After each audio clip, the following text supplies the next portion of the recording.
Alright, a cop just go, right? And this is what I've been trying to tell you, brothers, man. You got all this energy for the people that look just like you. You want to murder the people that look just like you. And then go willfully when these motherfuckers come to get you. I don't understand this shit. So you the illest killest gorilla in Chicago killing all ops. But when the man, massa, come and get you niggas, you going willfully. But see, justice and the sisters is waking up because, this whole thing is starting to reveal itself, man. They trying to rewrite your history, man, and write themselves in that shit, man. And this shit is just a whole fucking scam, though. Black people is waking up, man, and we not gonna keep taking this shit, man. Enough is enough. We ain't against anybody now, but you ain't gonna keep putting your foot on our neck. Cause we can't breathe no more, god damn it. This shit is getting out of control, man. We gotta take back our communities. We gotta take back our history. We gotta take back our children, our babies. And the sisters is waking up, man. And they calling out this BS that these other hood boogers is on, man. Fall the fuck back. Because if you come around me with that shit, nigga, I ain't playing, nigga. You ain't gonna fucking change my history, dog. I know my history and I know my life. I know my lifestyle, man. And they been playing with it for a long time. Brothers, wake the hell up, man. You want to go at a nigga that look just like you, go get your land back. Why you ain't trying to get your land back, my nigga? But you want to kill me because I got a fucking opinion? You niggas this shit is just disturbing. It's despicable, man. It's a reason why they killed the Panthers, but they fund Black Lives Matter, nigga. Huh? It's a reason why they killed the Panthers, but they funding Black Lives Matter.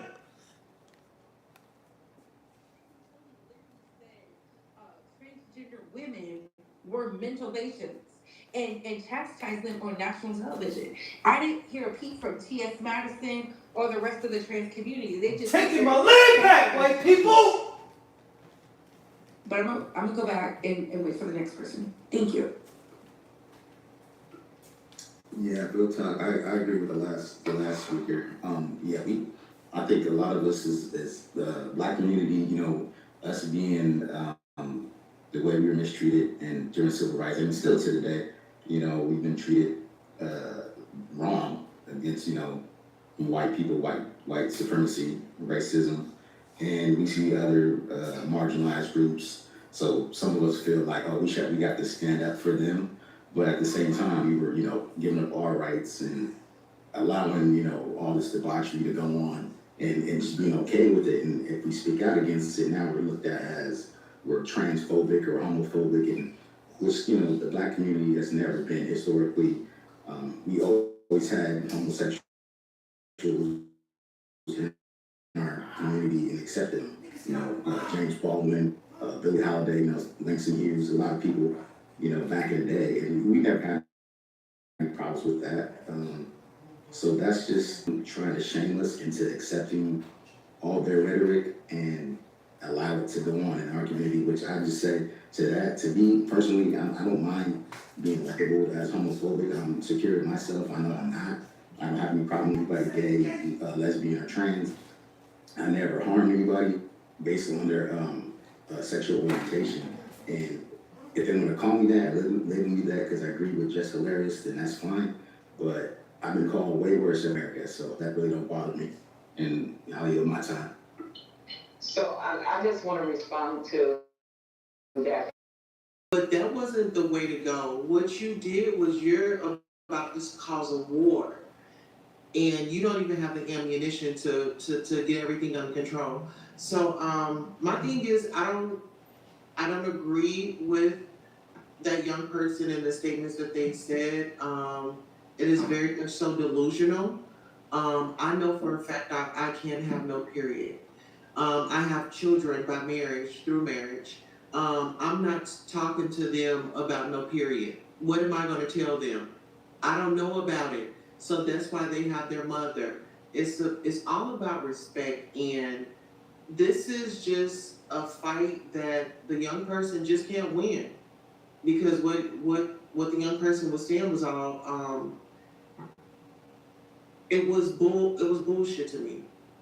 What do you think about Jess Hilarious's comments? They're saying that she's being transphobic. What is this thin line between truth and transphobia?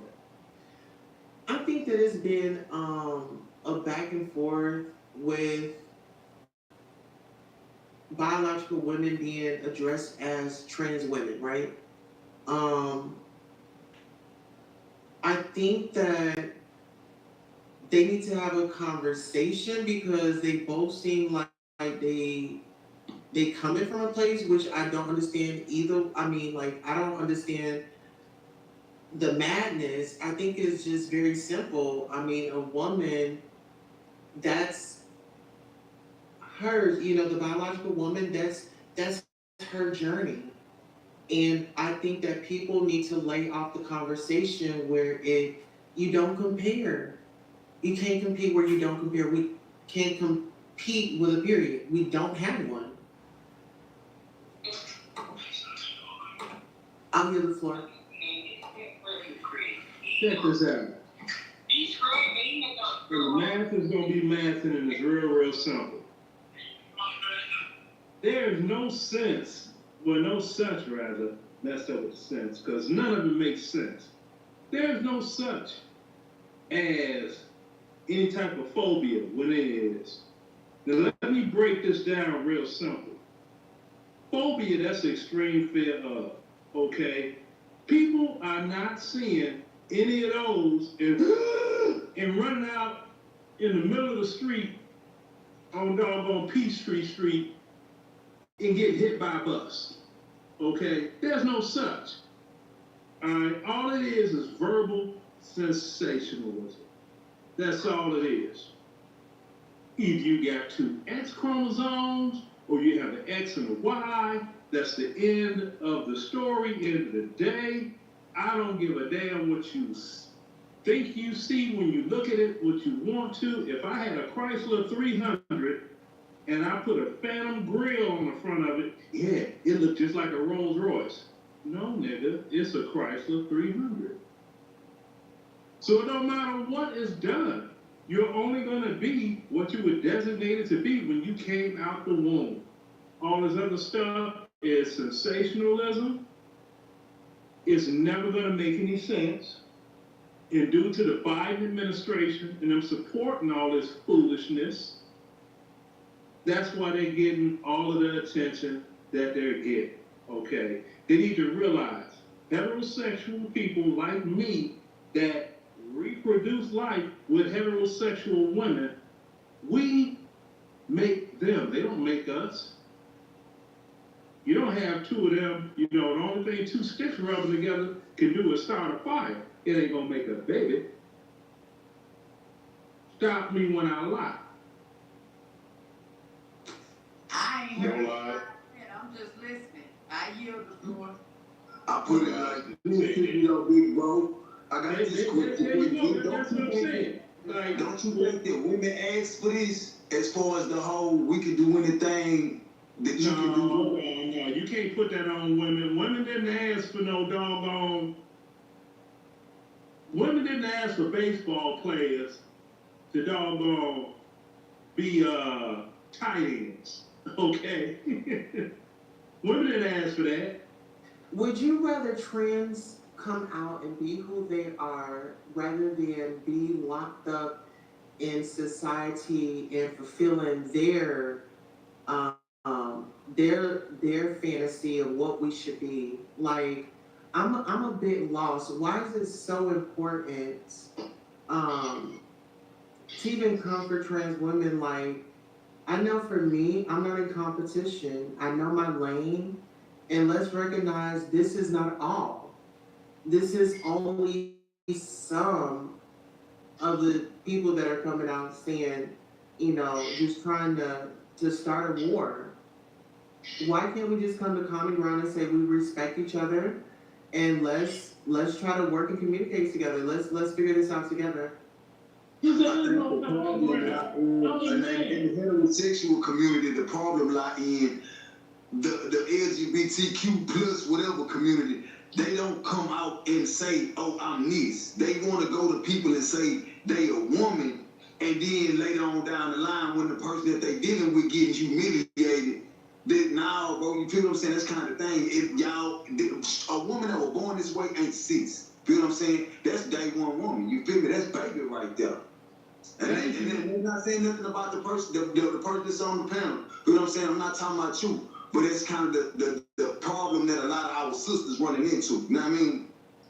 Hey, bro, the only type of cis men I know are sissies. That's as cis as you can get. Sissy. I'm not a cis. Bro, I said something about the woman. Yeah. Well, I'm just saying, you gotta include the whole package. Don't just put the doggone, the scope of the doggone right. Friends out. We don't want to leave your sissy friends out, so we'll include them too. Go ahead. Exactly, because I tell you, I go back to Chicago to party. You got people that I knew who they were in high school way back in the day. Right. And then they run around talking about they doggone Samantha. I'm like, what up, Sam? I don't appreciate you addressing me as that. Well, when we was doggone, when you was a doggone center, when you was a center on the basketball team, you was loving it, right?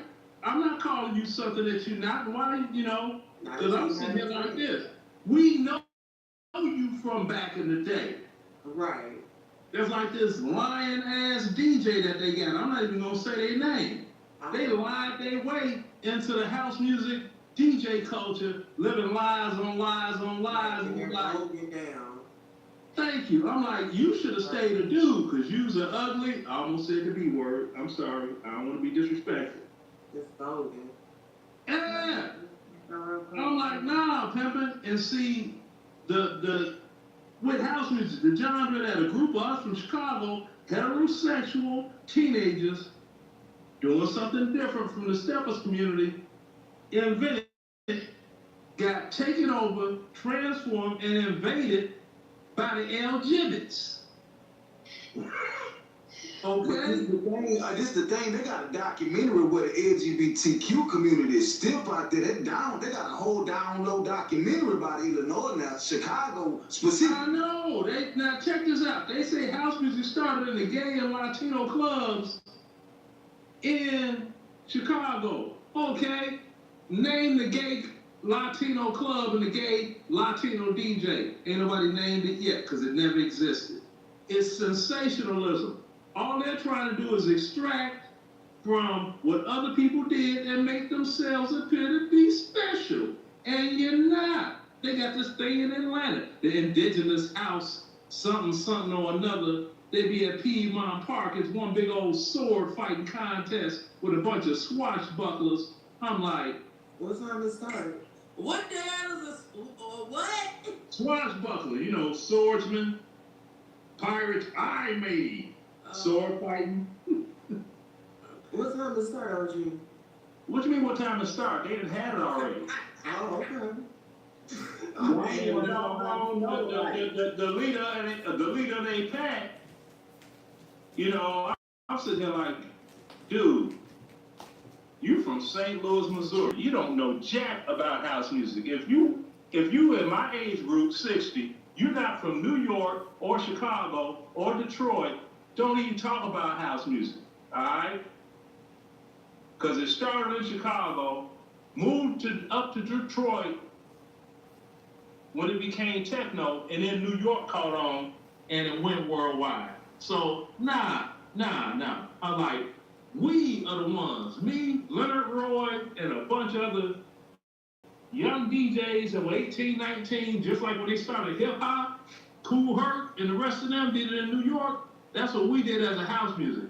And it wasn't no and all that flaring around. What was it? I was so about to say, you said house music was a gay thing, right, School? It's not a gay thing. It wasn't a gay thing. It got commandeered by the gay community in the 90s. Shout out to Little Richard. It got commandeered. That's like this one artist, just because her voice was kind of on the low end. Crystal Waters, la-de-dee, la-de-da, la Gypsy Woman. So y'all want to have a little mini ball right quick? Who? Never mind. Thank you. They tried to bring her to talking about she was about that life. Crystal Waters is straight about men. And that's it. She ain't on that, you know. But not to derail anything, because, you know, the music thing, that's like my go-to point, one of them. This doggone stuff, they talk about phobias, and like I said, a phobia, if you have some people that are deathly afraid of snakes, they will see a snake and they will run straight into a tree. I ain't look at nobody campaign. We always looking for donations. Are you signed up? Okay, hold on now. Hold on. I'm letting you know what I already did. Thank you. I appreciate you. I'm talking to her. I can't just make that up and pull that out. Say, I remember you was on Tommy Sotomayor's show, and all the donations that were received that night from that show was supposed to go to her campaign. Yes, I donated to that. Okay, Thank you so much. I appreciate it, y'all. Auntie Andy's house. We are I still. mean, it come to that. I just said, I don't play with it. I ain't new to it. I'm true to it. Where you at? Talk to us. You there? Get Trump back in. Can you This just mic must be muted. Hello? talk to us? Hello? Yeah, we hear Hey, you. how y'all doing? How y'all doing? Well, I was a trans woman for 11 years of my life. I transitioned at the age of 21. I detransitioned at almost 31. I'm pushing 37 this year. Mine all started from like the lady was talking about kids being molested. I was molested by a female first, and then I was molested by a male. Hello? Just the inward. And I was molested by a male. So through my life, I was trying to figure out who I was, sexuality-wise, you know, all that. I just had to figure it out. So I transitioned. I don't agree with anything when it comes down to how the trans women or the trans men handle the heterosexual community, especially the Black community. It's just weird because when I transitioned, I was a Black woman, a Black sister who heard my story, who listened to me, who helped me transition, who didn't judge me. She said, okay, let me take your hand and let me help you. And she helped me. She guided me through the way. I did. I got my name changed. I had got big old breasts, passable. Everything was changed legally. I was finna get a sex change. Everything was on the right path. But then I detransitioned because I didn't feel right no more. My mental health got at stake. I was just going through a lot. So I knew the transition played a part of that. I knew everything else I was going through played a part of that. Trans women will never be a woman. I said it because when I was a trans, I always had said that I can't be my mama. I can't be my grandma. I can't be my auntie. I can't be my niece nor my sister. I was a trans woman.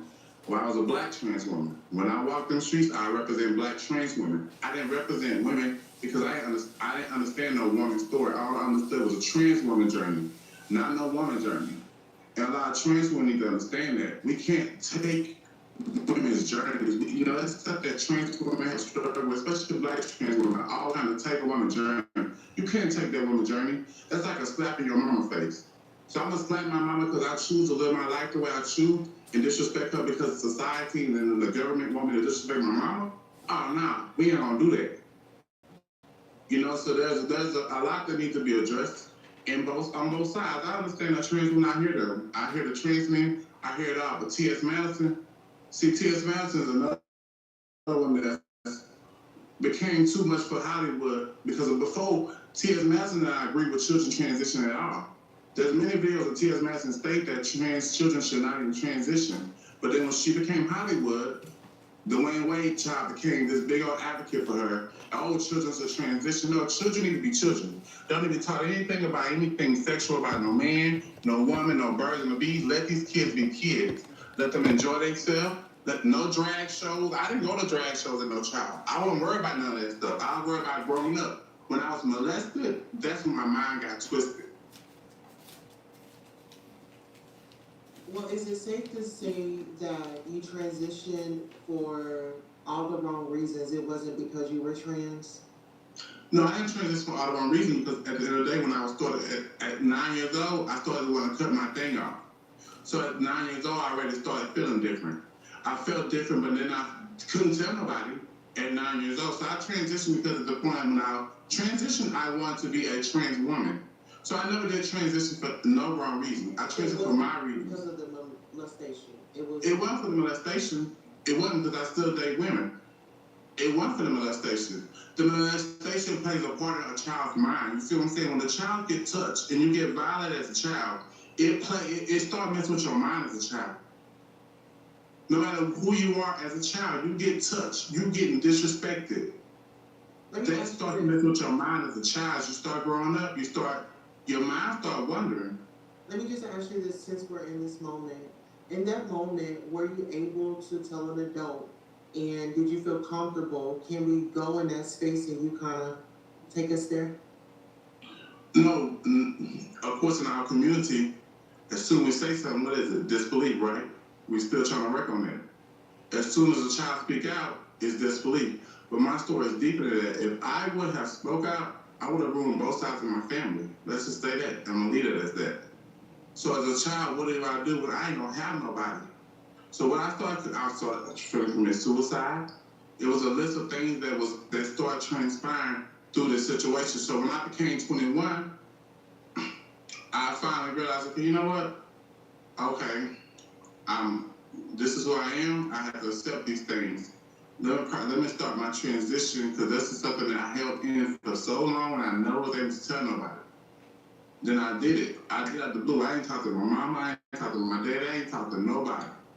You see what I'm saying? I just transitioned. I talked to one person, she helped me, and it was a heterosexual woman. It wasn't a trans, I couldn't call no trans sisters, because you know why? They was against each other. Let's just discuss that. Trans sisters, black trans sisters don't like each other. They was against each other. They didn't want to help each other. They didn't want to tell you what doctor they went to. They didn't want to tell you nothing to transition. You had to figure it out on your own. If you weren't a part of that clique, then you didn't know you couldn't get a part of that. Let me ask you a question. You have now decided to detransition, and that's something that's very, very interesting to me, and I'm sure you probably already know why. Why have you decided to detransition? Just help me get a little better understanding. Because a lot of people, and I'm just asking this because a lot of people say they go through it and go through the whole transition and they realize that they're not really women, or is it health complications, or help me understand why you decided to transition back. After, having a discussion with my mom and dad, I let them know that I feel like I don't value my transition no more. I explained to them that in this lifestyle transition, this is serious. And I explained to both of my parents that this is serious, and I don't feel like I don't have it in me no more to do this. I'm not happy no more. And I told them I gotta go back. I had a conversation with God. I prayed. I said, Lord, I gotta go back. Rebirth me, God. I gotta go back, Lord. And when I went back, you know who judged me the most? My own community, the trans community, dogged me out. I had to get off of Facebook because they dogged me out so bad. They were in my inbox threatening me, you ain't no trans, you a disappointment to the community. I fight for them still if I have to. I go march, I do it all, because at first you were black before you anything else. So I'm march because you're black. You're my sister, my brother, we don't bleed the same, So it was bothering my mind. Like, it started really just hunting me that, hey, if I do not detransition, I don't find some peace in myself, I'm gonna kill myself. And I told my mom and dad, like, I'm gonna kill myself. I say, it's nothing, I'm gonna go. I don't want to be a part of this world like this no more. I'd rather educate people, help both sides get a ground of understanding, because we have to get together to figure this out. We have no choice. I agree. I tell you, I can relate to you firsthand, minus trying to do some transitional stuff. I can relate to you. See? Some of you have to go through what you went through. And I got all that in the book that I wrote. A book that I wrote when I was 6 years old. I was in the hospital due to codeine addiction. When they used to have cough syrup with codeine in it. And that's